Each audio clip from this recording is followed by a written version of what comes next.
আসসালামু আলাইকুম রহমতুল্লাহি ওয়া বারাকাতুহু। তো এই যে আজকে আমাদের প্রথম ব্লগে আমরা দেখাবো আজকে আমাদের এই যে এই বড়য়ের গাছ ছিল দুটা।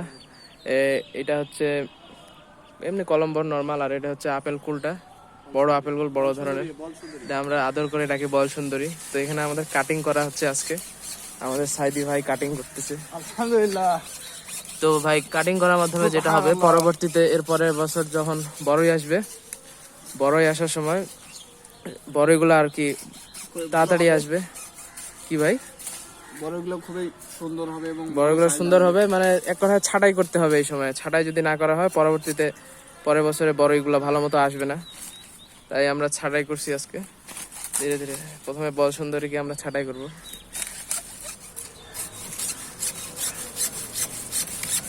থাম থাম থাম।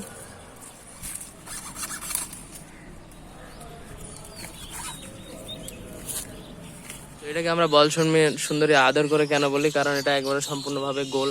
আর আপনারা যদি এটা খান, মানে একদম স্বাদে গুণে মানে অতুলনীয়, খাওয়ার মাঝে অনেক অধিক মুখের মধ্যে স্বাদ লেগে থাকবে। গাছ সম্পূর্ণভাবে আমরা একেবারে ছোট করে দেবো এবং বড় ডালটা কাটা হবে, না হলে যত বড় বেশি ডাল হবে তত বড় বড়ই আসার সুবিধা হবে। আর বড়ইটি রাখে কি করবো, বড়ইটা ছিঁড়েই নেই নাকি বলো। এই যে তো প্রথমে আমাদের বল সুন্দরীকে কাটা হয়ে গেছে, পুরাপুরি একেবারে নেড়া করে দিলাম যেন নেড়া মাথায় সুন্দর সুন্দর চুল গজায়। এরপরে আমরা ওই বল সুন্দরীর পাশের গাছ কাশ্মীরি কুল যেটা আছে ওটা ছাঁটাই করব। এটার প্রথমে আগাছা ছাঁটাই করব। ভাই ওটা আগাছা না, ওটা ওই গাছের অংশ না, এটা হচ্ছে কলমের বাদ দিয়ে, মানে এটা হচ্ছে কলম না। কাশ্মীরি কুলটা ছাঁটাই করা হচ্ছে। ধরেন একটু এখানে কাটার জন্য গাছটা ছোট, কিন্তু ডালগুলো লম্বা লম্বা বেশি হওয়ার কারণে একটার সাথে আরেকটা লাগে গেছে, কাটার সময় অসুবিধা হচ্ছে। এখন আমাদের বড় গাছটা যেটা বাউকুল বা আর বড়ই বা মিষ্টি কুল, বড় কুল যেটাই বলেন আপনারা, গাছটা কাটা হবে। গাছটা বড়, তো গাছের মধ্যে এখনো অনেক বড়ই আছে, সেই হিসাবে আমরা বড়ইগুলো আগে তুলে নিব, বালতি তুলে নিয়ে বালতির মধ্যে রাখবো।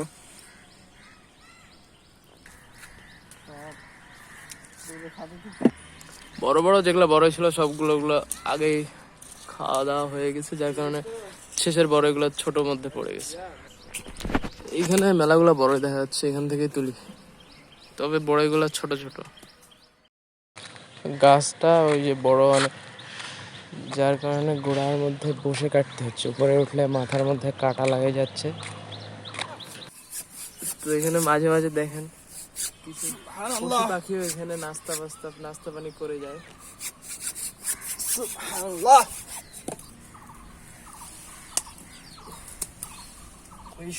সাইদি ভাই, এটার ডাল দিয়ে ফার্নিচার বানানো যাবে না? হ্যাঁ যায় তো, যদি এটা মানে কাঠটা বড় মাপের হতো, তো কাঠটা ছোট মাপের কারণে ফার্নিচার বানানো খুব কষ্টের সাধ্য।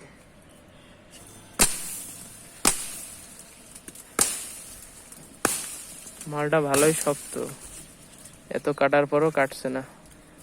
বাকি যে দুটা গাছ কাটলাম ওই দুটার তুলনায় এটাতে কাটতে একটু বেগ পাইতে হচ্ছে।